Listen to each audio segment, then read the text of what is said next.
Saludos oyentes de la noche de radio, lunes 12 de agosto de 2024. Gracias por escucharnos. Hoy los nuevos consejeros del gobierno catalán del socialista Salvador Illa han tomado posesión de su cargo. El sábado lo hizo Illa como presidente. Mañana echará a andar un ejecutivo autonómico que muchos se empeñan en definir como monocolor, porque está en manos del PSC. Aunque lo cierto es que está teñido y mucho de independentismo. Las tres grandes prioridades del nuevo gobierno de Cataluña, de Salvador Illa, con permiso del separatismo catalán, serán el cupo, la lengua y un cuerpo de policía autonómica bajo control. Para conseguir la independencia fiscal habrá dos personas al frente, una de la máxima confianza de Salvador Illa, Alicia Romero, consejera de Economía y Hacienda, y otra enviada desde el Gobierno de España, desde el Gobierno central, desde la Moncloa, Mónica Martínez, consejera de Derechos Sociales e Inclusión y hasta ahora alto cargo del Ministerio de Seguridad Social de Elma Saiz, firme defensora de la singularidad fiscal. El control de la policía autonómica recaerá en la socialista Núria Parlon, hasta ahora alcaldesa de Santa Coloma, que protagonizó un episodio bastante sonado cuando decidió abandonar la Ejecutiva Federal del Partido Socialista por ser contraria a la aplicación del 155 tras el golpe en Cataluña. Llegó a plantear incluso apelar a la comunidad internacional para negarse a su ejecución. Parlon es a partir de hoy la nueva consejera de Interior del Gobierno de Cataluña y quien va a dirigir, por tanto, a una policía cuestionada mucho tras la fuga de Carles Puigdemont. Hoy, por cierto, Fernando Lázaro cuenta en el diario El Mundo el estupor en países como Estados Unidos, en Francia, en Marruecos, en Colombia. Pero ¿cómo se les ha podido fugar Carles Puigdemont? Francesc Xavier Vila es el nuevo consejero de Política Lingüística. Salvador Illa, sí, ha creado una consejería para la persecución a la lengua española.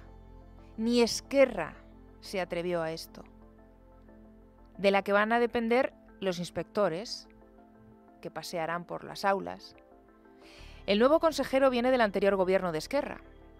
Y entre sus grandes hazañas, poner en marcha el llamado Pacto Nacional por la Lengua para incrementar el acoso, el señalamiento a todo aquel que utilice el español en cualquier ámbito de su vida.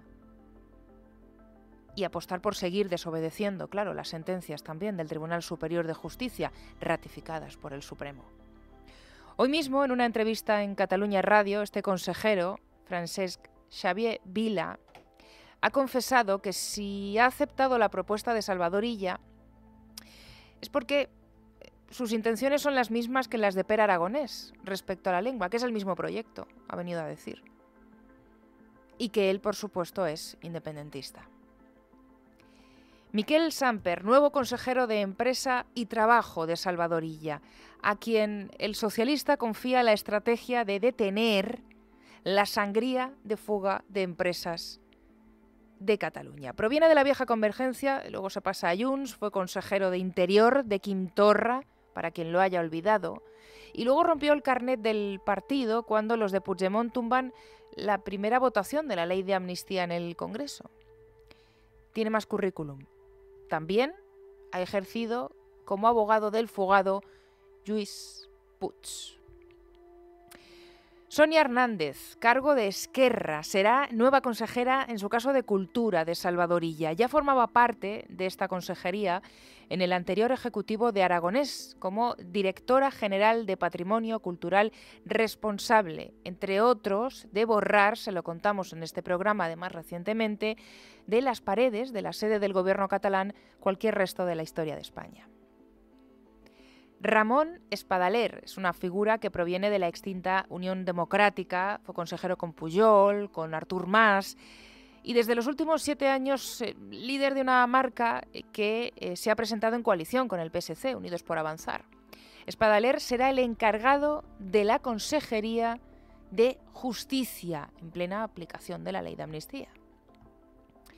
Silvia Paneque, también en su caso socialista, y que en 2017, siendo primer teniente de alcalde del Ayuntamiento de Gerona, gobernado por Junts, no se opuso ni se resistió a la organización de la jornada del referéndum ilegal. Dijo, es más, que ella no pondría palos en las ruedas. También se opuso públicamente a la aplicación del 155. Silvia Paneque es desde hoy la nueva portavoz del Gobierno de Cataluña y también consejera de Acción Climática y Territorio. Y dos consejerías más que destacar. La de Acción Exterior, es decir, la que va a seguir permitiendo que parte del presupuesto de todos los catalanes se siga destinando a mantener esas mal llamadas embajadas en el extranjero. La exigencia fue de Esquerra. Se firmó en el pacto de investidura e ella ha colocado en el puesto al hasta ahora director general de comunicación y portavoz en el Parlamento Europeo, Jaume Duch. Y Berni Álvarez, otra de las imposiciones de Esquerra, en su caso consejero de Deportes, también de nueva creación. Esta consejería es teniente de alcalde del PSC en el Ayuntamiento de Tarragona y entre sus objetivos, o entre los objetivos de la creación de esta consejería, impulsar las selecciones deportivas catalanas. Algo que depende de las federaciones deportivas internacionales, que no depende ni siquiera del gobierno central, y mucho menos del Gobierno de Cataluña.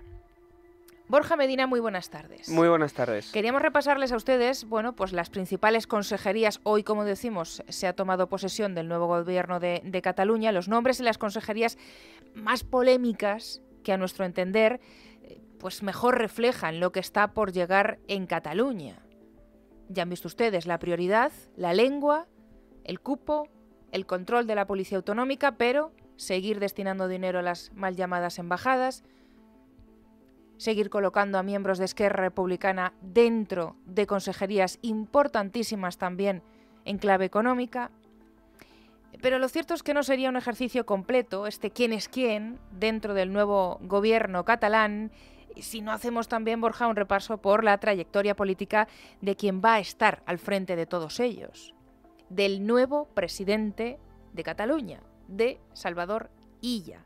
Así que, si te parece, vamos a comenzar, Borja, este perfil pues con su etapa al frente del Ministerio de Sanidad, durante la peor parte de la pandemia del coronavirus.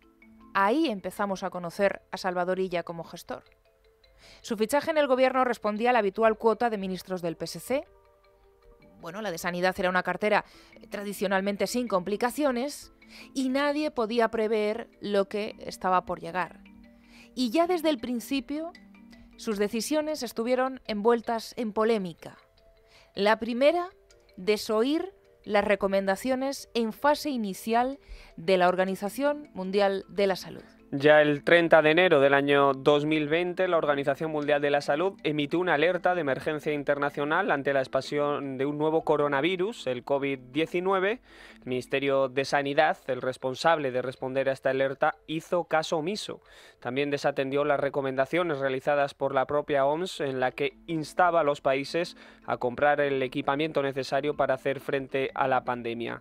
El gobierno dijo que España tenía un sistema de salud muy potente, que contábamos con suficientes suministros y que estábamos preparados para actuar ante la emergencia. A principios de marzo de ese año 2020, pese a que la curva de contagio seguía creciendo, la directriz de Salvador Illa fue mantener la fase de contención en su nivel más bajo y no tomar nuevas medidas.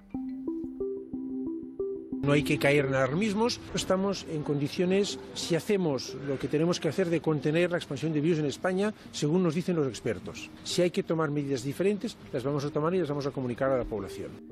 Tan confiados estaban en el gobierno que incluso llegaron a animar a los españoles a acudir a grandes eventos como la manifestación del 8M o el Mobile World Congress, sin tener en cuenta, Esmeralda, las consecuencias. Escuchen lo que decía en febrero de ese año Salvador Illa. Ninguna razón de salud pública nos aconseja tomar medidas adicionales respecto a ningún acontecimiento, evento o actividad prevista ni en Barcelona, ni en Cataluña, ni en España. Con la información disponible hoy, con los pronunciamientos y los criterios y las recomendaciones de la Organización Mundial de la Salud y las autoridades europeas, no hay que tomar ninguna medida distinta de las que se han tomado. Una vez pasa el 8M, el gobierno se empieza a preocupar por la pandemia y pasó de 0 a 100 en unas horas. Sí, un mes después de ignorar todas las recomendaciones de la Organización Mundial de la Salud y de asegurar que España estaba preparada para afrontar la pandemia, incluso días antes, permitiendo grandes aglomeraciones, llegó el confinamiento. De decir que no había que caer en alarmismos, el ministro de Sanidad, pocos días después, pasó a decir esto otro. Vienen días duros, vienen los días más duros. Estamos viendo estos días y seguiremos viendo, lamentablemente, un incremento de casos. Y esto va a ser así mientras nos vamos acercando al pico de la curva. Es verdad, y hay que decirlo con claridad, que van a venir días duros. Otro de los asuntos más controvertidos de su gestión de la pandemia fue el uso de las mascarillas. Primero, lo recordarán, nos dijeron que no eran necesarias y después pasan a decir todo lo contrario. Sí, hubo un momento que los ciudadanos, Esmeralda, ya no sabíamos a qué atenernos. No sé si lo recuerdan nuestros oyentes. Tan pronto decían desde Sanidad que la utilización de las mascarillas no era necesaria, como nos obligaban a llevarla puesta. No es necesario que la población utilice mascarillas. No tiene ningún sentido que la población ahora mismo esté preocupada por si tiene o no tiene mascarillas en casa. Ninguno. Las mascarillas sirven, pero sirven para lo que sirven. No son necesarias en España para ir por la calle. Que utilicen las personas con síntomas que sean de riesgo la mascarilla. El resto de la población, no. El Gobierno de España recomienda como uso complementario esta mascarilla, especialmente en los trayectos al puesto de trabajo, cuando estos se efectúen en medios de transporte donde pueda haber aglomeraciones o donde sea más difícil guardar la distancia interpersonal. A partir del próximo 4 de mayo, quien vaya a utilizar el transporte público estará obligado a llevar una mascarilla. Pero lo que es más grave aún es que el propio ministerio admitió meses después que habían desaconsejado a los ciudadanos usar las mascarillas no porque no fueran necesarias, sino porque apenas había disponibles. Lo reconoció el número 2 de Salvadorilla en Sanidad, que era Fernando Simón. Todo el mundo había un problema importante en los mercados para poder acceder a algunos de los equipos de protección necesarios. Por lo tanto, teníamos que tener mucha prudencia a la hora de recomendarlas o no. En todo caso, sí que es cierto que en una situación en la que hay escasez de mascarillas, éramos muy prudentes a la hora de hacer recomendaciones que no se podían aplicar. No solo las mascarillas, la compra de material sanitario también se convierte en un caos por la falta de previsión. Entraron las prisas por adquirir el material sanitario y el Ministerio de Sanidad llegó tarde y mal.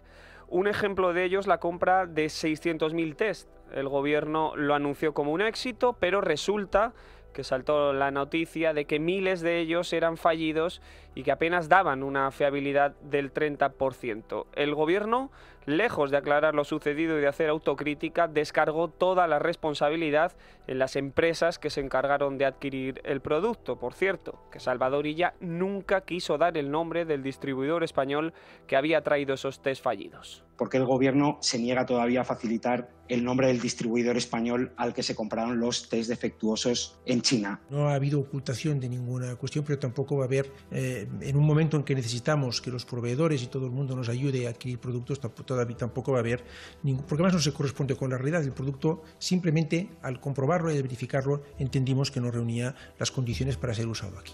Tampoco cumplieron los requisitos de calidad muchas de las mascarillas que llegaron ni los equipos con los que debían protegerse los profesionales sanitarios, que incluso, recuérdenlo, tuvieron que utilizar bolsas de basura. Y claro, ante esta situación, el Ministerio de Salvadorilla, desbordado, se aferra a proveedores muy alejados de los habituales en el Sistema Nacional de Salud. Muchos de los contratos firmados por Sanidad todavía se están investigando. Algunos incluso relacionados con el caso Koldo, del que ahora más adelante también les vamos a hablar. Hay muchos contratos en el punto de mira, por ejemplo, el firmado por ella con la empresa Select Products. Sanidad compró más de 500 millones de mascarillas que se pagaron por adelantado con 263 millones de euros a esta compañía que estaba especializada en la fabricación de artículos de marketing para el sector de las bebidas alcohólicas. El precio por cada mascarilla era un 20% por encima del mercado en esos momentos y, por si fuera poco, una de las administradoras de la empresa había sido condenada años antes por un delito de estafa agravada y que, por cierto, tenía su sede. Esta empresa muy próxima estaba a la Roca del Vallés, el pueblo de Illa del que fue alcalde, y este, Esmeralda, es un ejemplo de contrato polémico, pero como este hay alguno más. Sí, porque ya ha protagonizado más polémicas durante la pandemia. La persona que intenta vender como un gestor fiable trató en todo momento de ocultar a los españoles lo que estaba sucediendo, incluida la cifra de muertos. No sé si recuerdan nuestros oyentes las escasas explicaciones del ministro sobre la diferencia entre la cifra de fallecidos por coronavirus que ofrecía el INE, el Instituto Nacional de Estadística, y la que nos daba el Gobierno de España. En septiembre de 2020, Salvador Illa intentó salir al paso de esta disparidad en el conteo. El ministro dijo que los datos que ofrecía su ministerio eran fiables y que el exceso de mortalidad no significaba que todo ese excedente de fallecidos fuera atribuible al COVID. No hay ningún caos. Hay total transparencia desde el principio. No acepto que se diga que no hay transparencia. Lo que hay es un espíritu constante de mejora en la presentación de los datos que vamos a seguir manteniendo. ¿Y se acuerdan del comité de expertos? A él apelaba continuamente un Salvador Illa, ministro de Sanidad. Nunca conocimos, Borja, sus nombres. Y eso acabó siendo un clamor, la presión social para que el gobierno desvelara los nombres de los integrantes de ese comité de expertos fantasma fue muy intensa. Después de intentar eludir este asunto durante mucho tiempo, el ministro de Sanidad acabó por decirnos que las personas que formaban parte del comité eran miembros del Centro de Coordinación de Alertas y Emergencias Sanitarias. El gobierno no oculta nada. Quien hace este trabajo son los funcionarios del Ministerio de Sanidad encuadrados en el Centro de Coordinación de Alertas y Emergencias Sanitarias. Y entonces llega la guerra contra Madrid. Durante el puente de la Almudena, año 2020, Salvador Illa se empeñó en cerrar la Comunidad de Madrid al margen de lo que decían los datos epidemiológicos. En ese momento, 9 de noviembre, su nombre, el de Illa, ya empezaba a sonar en las quinielas como posible candidato a las elecciones en Cataluña. El choque con Madrid fue su carta de presentación. La justicia, por cierto, acabó anulando el cierre de la Comunidad de Madrid, ordenado discrecionalmente por el ministro. Salvador Illa lo defendía en el Senado así de vehemente. ¿Se pisotean los derechos de los parisinos porque se les imponga un toque de queda? ¿Se pisotean los derechos de los ciudadanos de Gales porque se les lleva un confinamiento? ¿Quién perjudica a los madrileños? ¿Quién les niega la realidad de una situación preocupante? Le pido un poco de seriedad. La diferencia es que Navarra ha adoptado medidas durísimas hoy mismo. Les pido, por favor, seriedad. Y entonces los rumores se confirman. En el peor momento de la tercera ola, con los contagios disparados en muchas comunidades autónomas, Salvador Illa abandona el Ministerio de Sanidad para ser el candidato del PSC a la Generalitat. Para mí ha sido un honor servir a todos los españoles. Me voy con mucha pena. Me siento un servidor público y les aseguro que siempre estaré donde creo que pueda ser más útil. Entonces serán las elecciones de febrero de 2021. Ya centrado en la política catalana, a Salvador Illa le ha tocado dar explicaciones de su paso por el Ministerio de Sanidad. Nos referimos, Borja, al famoso caso Koldo, a la trama socialista de las mascarillas. En los mensajes intervenidos a la trama, recogidos en un informe de la UCO, de la Guardia Civil, se ha localizado una conversación del año 2020 en la que uno de los cabecillas dice la frase «El ministro ha dado el ok», en referencia a la compra de mascarillas en Canarias con la empresa de la trama. Salvador Illa dijo en la comisión de investigación en el Senado que él nunca habló con estas personas. No me reuní con nadie de estas personas. Yo no sé qué WhatsApp... Yo no me reuní con nadie de estas personas. Ni di el ok a ningún contrato de ninguna comunidad autónoma. Y hablé con el presidente de Canarias, sí, hablé con él varias veces. Y en aquel momento, señoría, estaba en discusión un sistema de movilidad específico. Y hasta que Salud Pública no dio el ok y no dio las soluciones, no di el ok a nada. Puede que se refieran al ok a esto. Desde luego, no a que autorizara a ningún contrato. En esa comparecencia ella sí reconoció que se vio con Koldo García, el asesor del ministro Ábalos, pero que le remitió a los técnicos de sanidad encargados de la contratación. No es normal que un asesor se presente sin cita previa, era asesor de un ministro, y pensé, bueno, pues ¿qué querrá? Y le vi, cuando vi que me hablaba de este asunto, hice lo que hacía en estos casos y seguí el procedimiento que teníamos establecido. Le dirigí a los técnicos a través de mi gabinete y el resultado final es que no se compró nada. Estas declaraciones, recordamos, le pillaron a Illa ya también en plena pre-campaña para las elecciones del mes de mayo, también en Cataluña. Y si polémico ha sido su paso por el Ministerio de Sanidad, no lo es menos su regreso a la política catalana, donde desde el principio Illa ha dejado claro que su posición respecto al independentismo la marca Pedro Sánchez. Justo el día después de las elecciones generales, el líder del PSC se posicionó en contra de la ley de amnistía. Y ni amnistía ni nada de eso. Lo repito para que quede claro. Ni amnistía ni nada de eso. Entonces Pedro Sánchez cambió de opinión y Salvador Illa lo hizo con él. El presidente del Gobierno ayer se mostró partidario con claridad y valentía de la amnistía.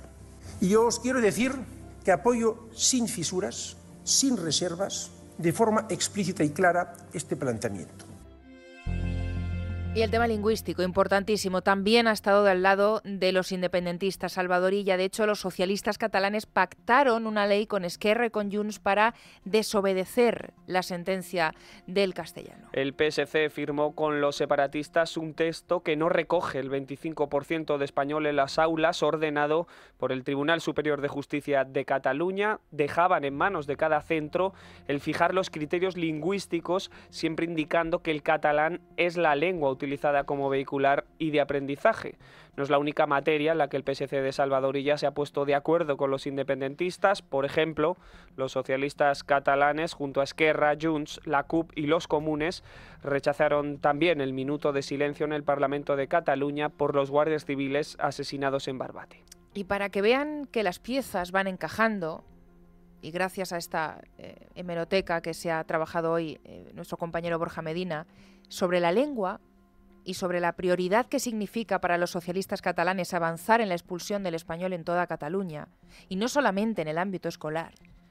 Hoy, el ya nuevo presidente de Cataluña, hoy, después de haber tomado posesión el sábado, ha sido categórico. No és la defensa de la llengua catalana un atac contra ningú, és la defensa de la columna vertebral de la nació catalana. El catalán es la columna vertebral de la nación catalana, la nación. En estas últimas horas, ocurrió durante la campaña y también durante las negociaciones secretas y públicas con Esquerra, pero principalmente durante estas últimas horas, habiendo ya conseguido cerrar el acuerdo para hacerse con la Generalitat, en el Partido Socialista han vuelto a colocar en el centro de su estrategia política el discurso plurinacional, el de la España plurinacional.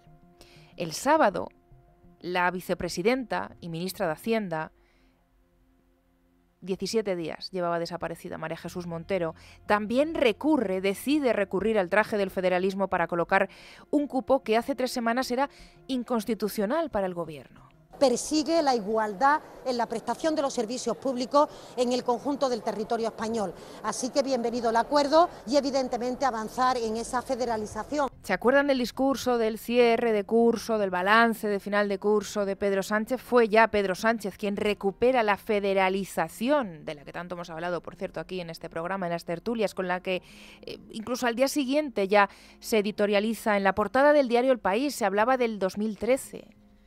De la Declaración de Granada, de Rubalcaba, de Elena Valenciano. No se mencionaba en ese artículo a José Luis Rodríguez Zapatero, quien siendo presidente y en sede parlamentaria ya dijo aquello de que el concepto de nación en España es discutido y discutible. Fue en mayo del 17, unos meses, 4, antes de aprobar el independentismo sus leyes de desconexión, de celebrar el referéndum, de declarar la independencia, cuando el recién elegido secretario general del Partido Socialista, Pedro Sánchez, pronuncia este importante discurso. Y a la crisis en Cataluña habrá que responder con argumentos, con propuestas y no con amenazas. Y eso significará ser coherente con nuestra propia historia y significará culminar un modelo territorial que debe de culminar en un Estado federal, que refuerce también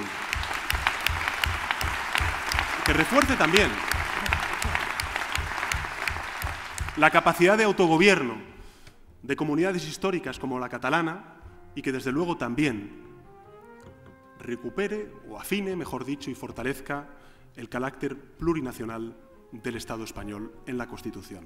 Esa es la propuesta que hacemos los socialistas.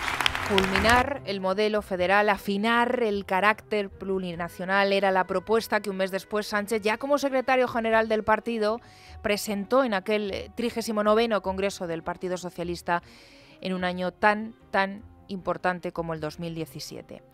El 17 de ese mes, en junio, el 17 de junio, el partido asume oficialmente el proyecto de la España plurinacional que quería Pedro Sánchez. Y desde entonces todos los caminos emprendidos por el Partido Socialista nos han llevado hasta esa meta. Su meta, hasta el punto de que hoy un presidente socialista pronuncie el siguiente discurso. Formen part, la nació catalana, de l'espai públic compartit que és Espanya, una Espanya. Cataluña forma parte de un espacio público compartido que es España, pero una España que es plurinacional, y del espacio público compartido que es Europa, pero con un horizonte federal. Ni en su toma de posesión ni en la de sus consejeros ha estado presente, por cierto, la bandera de España. Y al margen de las graves consecuencias a las que nos conduce el proyecto para nada improvisado del gobierno o del propio Pedro Sánchez, no deja de ser al mismo tiempo contradictorio escuchar defender este tipo de discursos a un dirigente socialista, Salvador Illa, al que el líder de su partido ha marginado en todo el proceso de negociaciones para cerrar su investidura. Un dirigente que debe ser plenamente consciente, entendemos, de que si ha conseguido el apoyo de Esquerra para convertirse en presidente, es porque el acuerdo se ha cerrado en el Palacio de la Moncloa. Un ya presidente del que dependerá que lo siga siendo el nivel de presión que ejerzan a nivel nacional los partidos, los diputados independentistas en el Congreso. Al que le han impuesto su gobierno, lo hemos dicho al principio, interior, política lingüística, empresa, justicia, cultura, acción exterior para el independentismo. Un presidente federalista al que Sánchez no dudará en sacrificar si las amenazas de Junts o de Esquerra ponen en riesgo el gobierno central. Porque desde hoy Illa se convierte en otro varón sometido a la estrategia de su presidente. La de poner en marcha, afinar, dijo Sánchez en el 17, ese proyecto plurinacional, pero siempre dirigido a conveniencia desde Moncloa, que es la verdadera sala de máquinas. 8:28 de la tarde, hacemos una pequeña pausa y volvemos y les actualizamos todas las noticias de este lunes 12 de agosto.